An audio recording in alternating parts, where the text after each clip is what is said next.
I have been playing through the Final Fantasy series of games due to the release of the Final Fantasy Pixel Remaster versions of the games. I've played through the first 3 games, and there really haven't been a lot of characters that really grabbed my attention. That was until I played Final Fantasy IV. Final Fantasy IV was one of the first games in the series to really have characters that felt well defined. While some of the games before this did try to have a bit more character, like Final Fantasy II, I feel like Final Fantasy IV is the first that really succeeded to give distinct personalities to its characters. On top of this, Final Fantasy IV also had a fairly wide cast of characters, which made this aspect all the more noticeable and impressive. Given this, I thought it would be fun to rank the characters. This ranking isn't purely based on how useful the character is in battle or just on their stats. My ranking is also on how much I liked the character and the role they played in the story. I'm also only doing characters that are playable, so while Yang's wife is pretty awesome, she's not going to be on the list. This list is definitely going to be full of spoilers, so if you're not wanting to get a 30-plus-year-old game spoiled, you may not want to proceed. Also, the list is, of course, just my opinion and is just for fun. So by all means, disagree and let me know your own list in the comments, as that's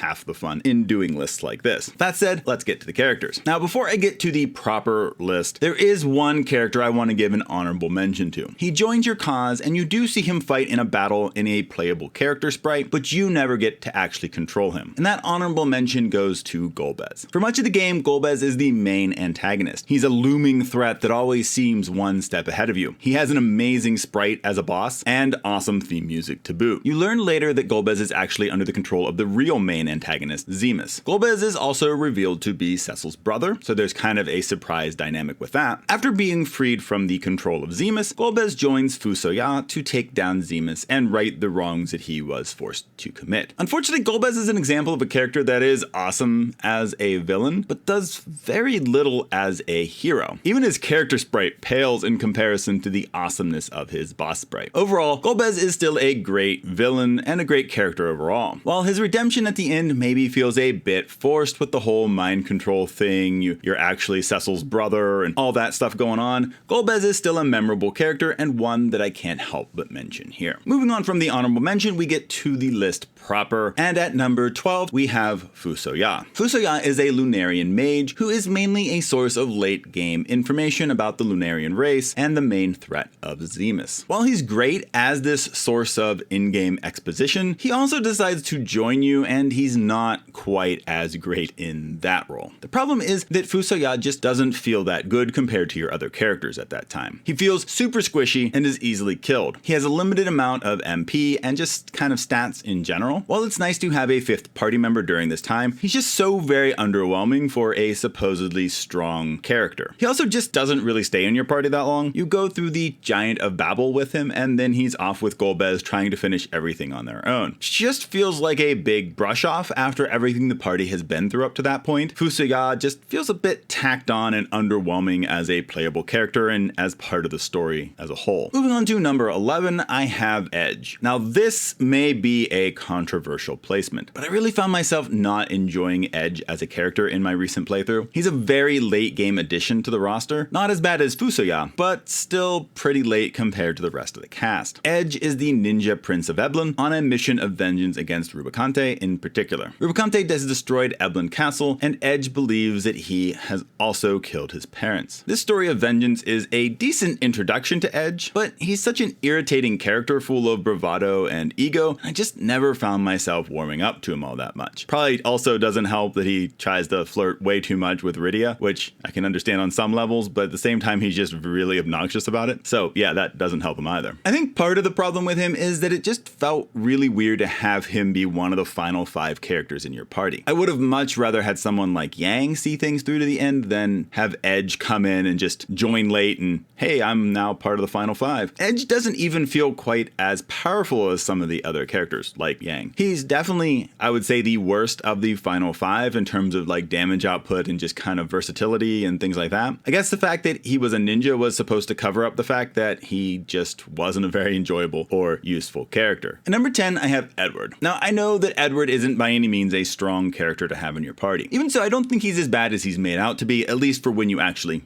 have him in your party. He has a fairly useful heal ability early on when you have him, and he has an attack that can be used from the back row. So it kind of makes him a weaker character, but one who fits that role control with some healing and a back row attack. What I do like about Edward is his role in the story. He knows all too well that he's not that strong. He feels guilt over the fact that his love Anna lost her life protecting him and wonders what he can do in the face of the threat to the world. Despite this guilt and doubt, he is a very helpful addition to the party. He tells Cecil how to heal Rosa from the desert fever, gives the party access to the hoverboat, and is a voice that helps convince the King of Fable of the threat of Baron. His biggest help is in the Lodestar Cavern, where he plays his harp to make the Dark Elf lose some of his power. This is while he is still very injured from the shipwreck earlier in the game, so seeing Edward drag himself across the room to help his friends was just a moving moment and a testament to how much Edward cares about others and is willing to help them with what power he does have. At number 9, I have Sid. In some ways, I kind of feel bad sticking Sid down so low. He's an indispensable asset in providing you with an airship and being able to upgrade the airships over the course of the game. Beyond that, though, I felt like his impact was pretty limited. I mean, this is a pretty significant thing for the game because it gives you access to being able to go to all the places you need to as a party, but in terms of like his own character, he's just kind of a gruff, stubborn style of character. Even when he tries to, sacrifice himself to allow the party to escape destruction, he's still too stubborn to die, and kind of becomes a little bit of a running joke with him. He obviously cares for Cecil and Rosa. It feels a little bit like he's kind of a father figure to them. Other than that, he's kind of a funny character, but doesn't really add too much to the narrative beyond his interactions with the airships. He's also just not the most fun character to have in combat. His hammer attacks are super lackluster, and his skills aren't super useful either. He has like the analyze ability, which allows you to see the weaknesses of enemies, but it's either not that hard to figure those out on your own, or you just also have very limited what you can do, because I think Tella's the only mage in your party during that time, and with, as we'll get to soon, Tella's low MP, it makes it kind of not the most helpful in the long run. You also just don't have Sid for very long in the game either, which makes him just kind of fall on the list a little bit lower than some,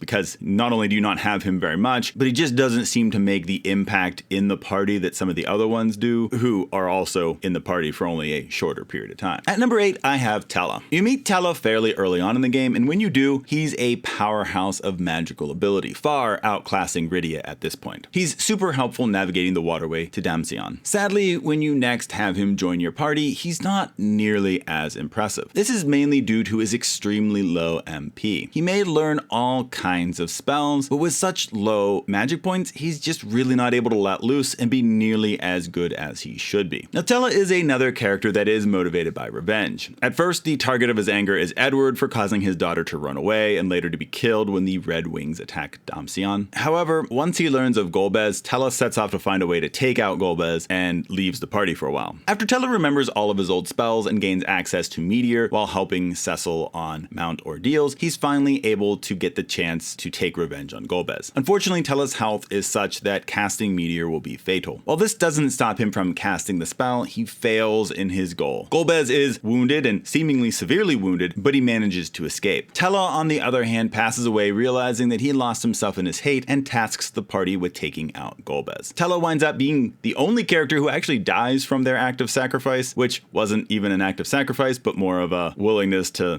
die killing somebody else. But it does make for a emotional moment in the game, as this sage that you have been interacting with off and on for the good portion of the early game is now gone and you have to move on without him. So while Tella ends up with a kind of mixed impact in terms of strength from a gameplay kind of point of view, he does have a fairly decent impact on that story, at least in that first half of the game where he's a more prominent role. At 7 and 6, I am sticking Porom and Palom. This may be cheating to put both of these together and not making them separate entries, but in many ways they are inseparable in my mind. They are twins who enter and leave the party at the same time. Some of their best interactions are how they interact with one another. One thing that I didn't quite know until I was looking up stuff for this video was that they're only 5 years old during the events of the game. I knew they were young, but that's a crazy young age for them to be going off and fighting monsters and watching over Cecil. Like, that's just kind of crazy. Regardless, Param is the straight-laced white mage, and her brother Palom is a black mage with a bit of an ego and an attitude problem, to put it lightly. Param often has to keep her brother in line with a stern word or a good smack to the head. They're super amusing, but also super powerful. Now, I know that many people dismiss their twin cast ability as too long and, takes too much time to get it to cast, so it's just not really worth it. I have always used that ability and just kind of love that ability. To see them cast a super strong spell together and decimate everything is just super satisfying. If you're going by separately, then Pearl is probably the weaker of the two, as her white magic just isn't as useful when you get her in the story as Palom's black magic is. Especially because you have Tella for much of that time, and Tella is much more the person that you can rely on for reliable healing. Sadly, the twins aren't in the party for super long, as they also sacrifice themselves by turning themselves to stone to keep Cagnazzo's trap from crushing the party. While they are cured later on, in the moment this is a very emotional goodbye, especially considering the youth of the twins and just their willingness to sacrifice themselves so the party can move forward. At number 5, I have Kain. Kain is a huge part of the narrative and is in the story from the start. Kain stands up for Cecil at the beginning when Cecil is accused of disloyalty to the king. This gets Kain sent on the same mission as Cecil. Unfortunately, after the Village of Mist is destroyed and Rydia unleashes Titan due to her distress, Kain goes missing. When we next meet Kain, he's working with Golbez and is now Cecil's enemy. You later learn that Kain is being mind controlled by Golbez, and once that gets broken by Tella's use of Meteor on Golbez, Kain joins Cecil once again. Unfortunately, in one of the weaker choices of the game, they have Kain get mind controlled again later on, which I just didn't really like that story beat very much, but I guess that's what they wanted to go with. All of this makes Kain a difficult character for me to like. While he's a friend to Cecil, he also seems very jealous of Cecil at the same time. Whether this is the darkness that allows Golbez to take control of him, or if there is some deeper darkness to Kain, we're never really told. His flip-flopping loyalty, though, made him a hard character to get a good sense of and to really like as much as I would have wanted to. With being a childhood friend of both Cecil and Rosa, you would have thought that would have been a little bit more room to make him into a character that you could really kind of empathize a little bit more with, but you just never really got that for him. He was kind of more of a try to be cool character maybe than one you really tried to understand too much. As a member of your party, he is one of the stronger physical fighters. He has a good amount of health, can take a good beating, and he also has the iconic jump ability of the Dragoon, which is nice to have to avoid powerful attacks by the enemy while landing powerful attacks of your own. He's definitely a valuable member of the party. He plays quite a bit of role in the story, but there are just others that I liked far more than Kain. At number 4, I have Yang. As I said already, if it were up to me, the party at the end of the game would have had Yang instead of Edge. Yang joins the party fairly early on, but does leave the party after the shipwreck when traveling from Fabul to Baron. Now this isn't for a super long time, as he is the first to return to the party of that group afterwards. I just really liked Yang as a character. He's loyal, brave, and even-headed. He winds up being part of the party for a good portion of the game. While he doesn't maybe have quite as much story significance or character development as some of the others on the top 5, he's a character that I liked quite a bit. He's also a nice addition to the party from a gameplay perspective as well. With his claws and his abilities like Kick, he can become a pretty significant force to be reckoned with. I felt like he was a stronger and more versatile character than Edge was, but sadly Yang doesn't make it to that final 5. He's another character that sacrifices himself to save the party. Thankfully, again, he's not actually killed, but rather rescued by the Sylphs. While this does give you the hope that Yang will rejoin your party when you find him, this doesn't happen. You can get a rather amusing side quest that involves getting a frying pan from Yang's wife to wake him up though. This will give you the Sylph summon for Rydia, which is not a very good replacement for Yang in my opinion, but you at least get something. At number 3, I have Rydia. While Final Fantasy IV is full of characters changing over time, nobody has quite the change that Rydia does. She starts the game as a 7-year-old girl. She's a summoner of the mist and reluctantly joins Cecil after he unintentionally kills her mother and destroys her village. It is only after he takes care of her when she's unconscious and protects her from Baron's soldiers that she decides to trust Cecil and join him. However, when the shipwreck happens after leaving Fabul,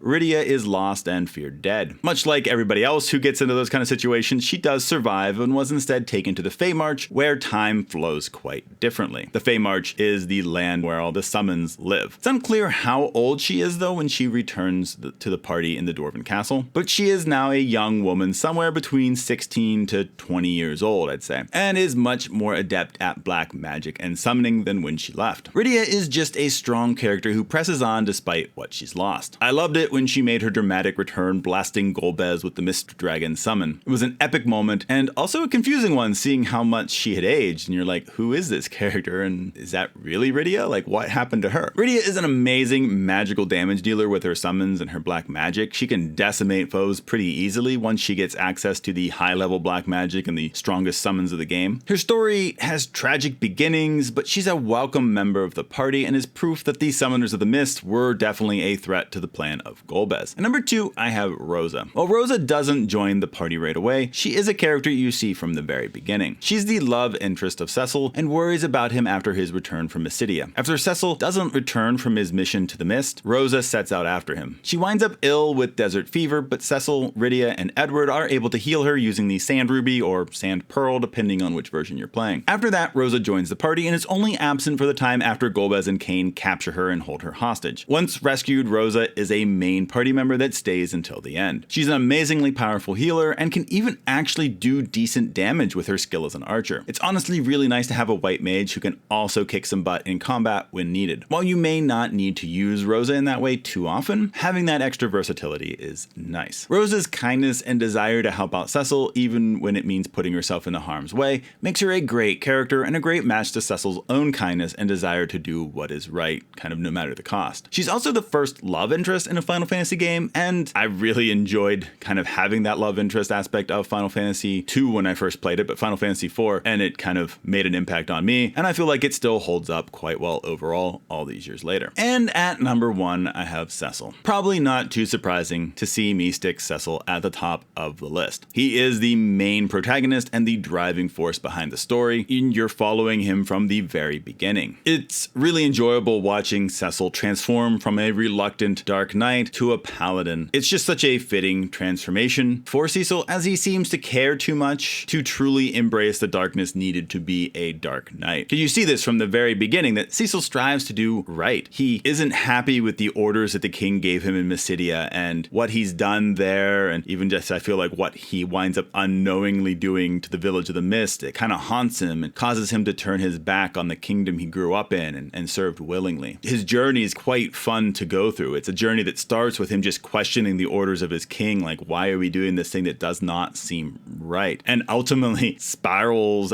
kind of out of control to become this quest to save the world from darkness. While I may fault Cecil for being a bit too overprotective at times, particularly with regards to Rosa and even Rydia, especially like trying to leave them on Earth as they go to the moon to face Zemus once and for all, I also do feel like that was consistent with his desire to protect those he cares about deeply. He's a great main character and one I really enjoyed watching on his journey. Now, add in the fact that from a gameplay perspective, he deals the most physical damage and is even able to provide some light healing to the party, makes him a huge asset to the team. Now, admittedly, not every main character in Final Fantasy games are my favorite, but Cecil takes that spot for me in Final Fantasy IV. He's a character that is easy to root for and feels like someone who fits the role of hero perfectly. So that's how I would rate the characters of Final Fantasy IV. Final Fantasy IV is one of my favorite games, and I really enjoyed the story and characters that were presented. To be honest, there weren't really any characters that I actively disliked. Even the ones I rated low on the list aren't ones I dislike, they just are maybe ones that didn't get developed as well or were just used in ways that felt a bit off for me. But those are my thoughts. How would you rank the characters of Final Fantasy IV? I'd love to see how your list compares to mine in the comments. That's all for this list though, so I'll see you in the next video.